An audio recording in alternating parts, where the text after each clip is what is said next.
Manhattan sentridan zo'r lokatsiya izlab yurganlarga sizlarga zo'r variantda topib qo'ydim.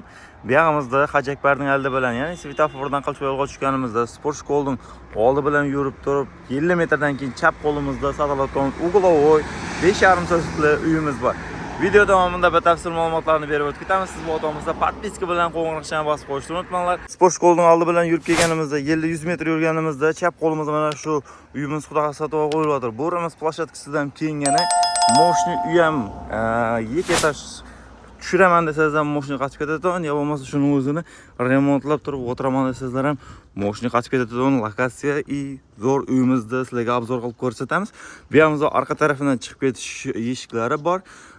Pastda garaj, balandinda topcham bor, o'tirib choy ichamiz. Shu moshni sirtda o'tiraman desangizlar, ikkinchi etajda shunday holatda mana shu uglovoy uyimiz xudo xosatova qo'yilyapti. Borimiz Ozodlik ko'chasi 54-uy hisoblanadi. Kimga qiziq bo'lsa, uyning nomerlarini qoldiramiz pastlarida. Bu yerimiz menaki ikkinchi etajgacha deyilyapti xudo xolasa. Mana shunday holatdagi mana shu uyimiz xudo xosatova qo'yilyapti. Kimga qiziq bo'lsa, uyning nomerlari pastda bo'ladi. Gaz, suv, svet to'qlari o'tirilgan, gazlari bor. Bu yerda gazlar yaxshi hisoblanadi. Bu yerimiz menaki kirgan yerimiz. Ko'rsizlar bo'ladi. Mana shunday holatda. Kirgan yerimizdan garajimizga chiqib kelsak bo'ladi. Garajimizga mashinani qo'yib turib, garajga kirib, bu yoqdan chiqib kelsangiz bo'ladi. Bu yerimiz menaki oynalari. Xo'p, bu yerimiz menaki ikkinchi etajga, ya'ni topchanga chiqib ketadigan zina hisoblanadi. Kirganimizdan keyin chap qo'limizda mana shu xonamiz, zalimiz. Kutib olasiz sizda, xudo xolasa. Bu yoqda o'tamizda banya, tualet и skalada bor. Bu yoqimizda kelganda bir ko'rib olasizlar. Bu yoqimizdan kirganimizdan mana shunday kollektor kutib olasiz sizda. Mana shu uyimizda choy-poy ichib o'tirish shu anda yerganaklar bilan qo'lni ko'tarib, moshina qilib ishlagan ekan bu o'rimizdan. Mana shunday holatda uyimizga ozroq mehr kerak. O'ng tarafimizda yana bir zali, mana shunday holatda ko'rsatsa bo'ladi. Moshina holati.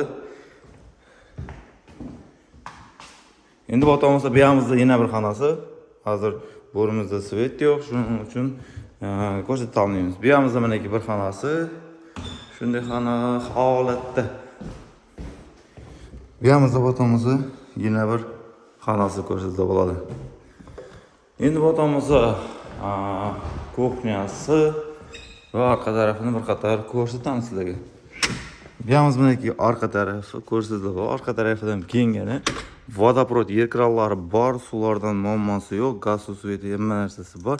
Bu yoqimizda menaki gazlari o'tirilib, sho'chkalari bor. Bo'rimizda gazlar yaxshi.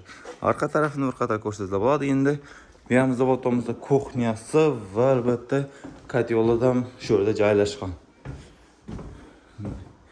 Ko'rsatsa bo'ladi, mana kuxnyasi va kotyoli shu yerda joylashgan. Mana shu uyimiz xudo xosatova qo'yilyapti. Batafsil ma'lumot video davomida aytib o'tib ketamiz. Uni oldin siz like, podpiskani bosishni unutmang. Xo'p, bu uyimizning narxini kelib olmasak, bu uyimizning narxini aytishni oldimizga podpiska bilan qo'ng'iroqchani bosib qo'yamiz. Va albatta, bu uyimizning narxini kelib olmasak, bu uyimizning narxini 230 million so'm aytib o'tir. Yana toshib kelishadigan yerlari bor deyiladi. Uyning nomerlarini qoldiraman pastda, opsiyaga kirib ko'rsatsa bo'ladi. Mana shunday uylarda izlab o'tirgan odamlarga mana shu videoni yuborib qo'yamiz. Hammaga yaxshi kayfiyat, sizlar bilan Mangut Makler kanali.